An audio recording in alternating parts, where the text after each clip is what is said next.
Hello friends, चलिए कल के मार्केट का देख लेते हैं क्या मार्केट में मूवमेंट रह सकता है। कल निफ्टी का एक्सपायरी है तो मार्केट तो एक ट्रायंगल में क्लोज टाइप का दिख रहा है। आइदर साइड ब्रेकआउट इसमें आप देख सकते हैं। यहाँ एक ट्रायंगल टाइप का दिख रहा है, आपका ट्रायंगल में क्लोज होते जा रहा है। तो कल आइदर साइड एक आपको ब्रेकआउट मिलने वाला है, या तो ऊपर मिले या तो फिर नीचे मिले, और पॉसिबल गैप अप या गैप डाउन हो सकता है कल छोटा सा। तो चलिए क्या हो सकता है मार्केट में एक बार देख लेते हैं। क्रूड ऑयल तो स्पाइक करते जा रहा है, तो क्रूड ऑयल के हिसाब से देखेंगे तो मार्केट में थोड़ा सा बियरिश सेंटीमेंट भी लग रहा है।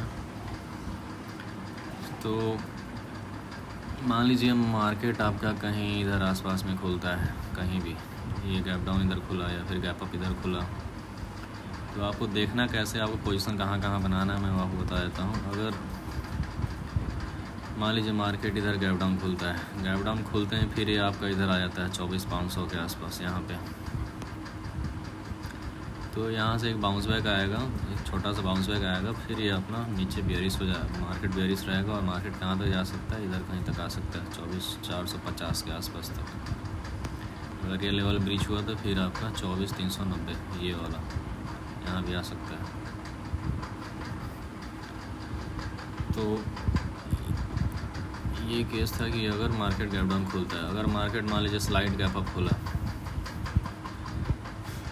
ये गैप डाउन खुल के भी ना ऐसा भी हो सकता है कि ये ऐसा जाए ऊपर जाए, यहाँ 24,550 यहाँ के आसपास तक बाइंग है, यहाँ तक भी आ सकती है, 24,600 तक बाइंग आ सकती है, फिर वहाँ से मार्केट आपका डायरेक्टली 24,500 तक फॉल हो सकता है। तो 24,500 तक फॉल हो सकता है, तो ये आपका 24,460 65 50 भी आ जाएगा कल, ये भी आ जाएगा आराम से। तो ये दूसरा केस हो गया, एक गैप डाउन खुल के नीचे आ रहा है, गैप अप खोल के ऊपर बाइंग हो रही है, फिर नीचे आ रहा है।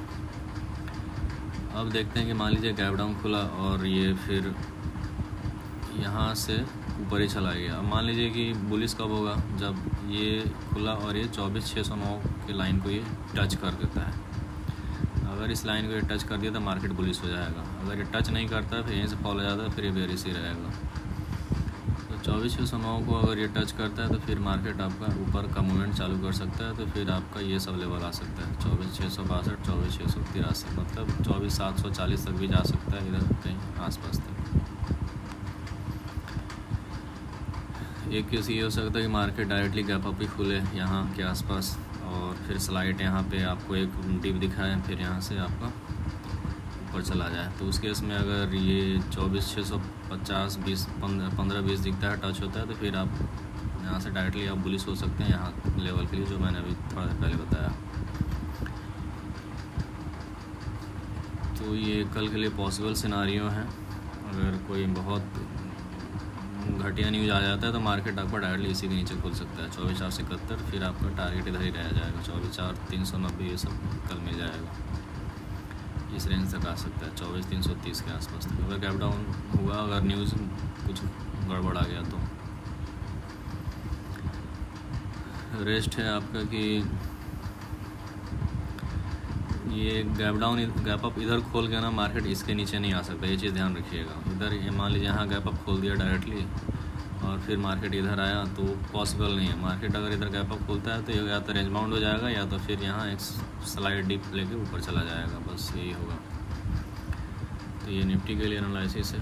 इसमें आपका सेंसेक्स का देख लेते हैं। तो सेंसेक्स में क्लियर कट इसमें भी है कि अगर मान लीजिए मार्केट कहीं इधर आसपास खुलता है और ये 78,635 के आसपास 78,650 के आसपास जाने की कोशिश करता है, तो फिर आपका ये सब लेवल आ जाएगा 78,772। यहाँ से एक पॉसिबल रेजिस्टेंस फेस करके फिर ऊपर जा सकता है ये इजली।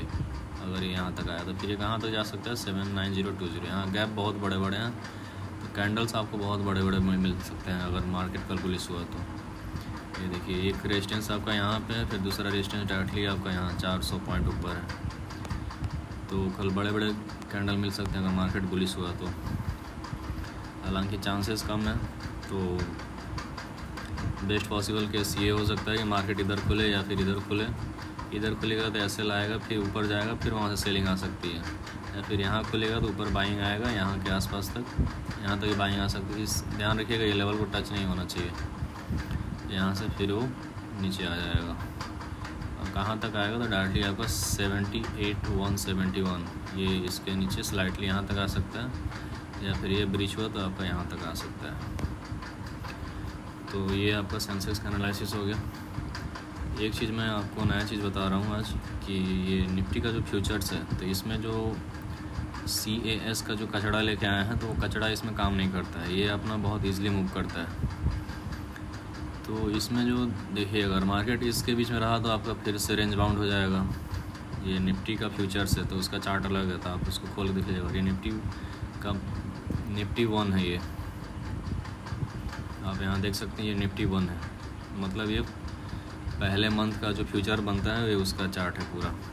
तो अगर मार्केट ये इसके रेंज में रहा तो रेंज बाउंड रह जाएगा, या फिर ये मार्केट इसके हिसाब से देखेंगे तो डायरेक्टली आपका मार्केट फिर यहाँ तक आएगा। ये फ्यूचर के हिसाब से चार्ट है, आप उसके हिसाब से देखिएगा।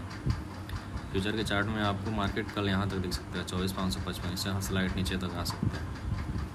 अगर इधर का रेंज ब्रेक हुआ तो फिर ये सब लेवल आ जाएंगे 24,739, और इधर में ये हालांकि यहाँ तक तो नहीं जाएगा, ये यहाँ तक बाएं आके फिर वापस नीचे आ सकता है। तो ये फ्यूचर का चार्ट है। फ्यूचर के चार्ट को देख के खेलिए तो ज़्यादा इजी रहेगा आपके लिए। तो ये हो गया कल के लिए analysis. Let's see what happens tomorrow. कल एक्सपायरी है तो थोड़ा सा संभल के आप लोग पोजीशन बनाइएगा।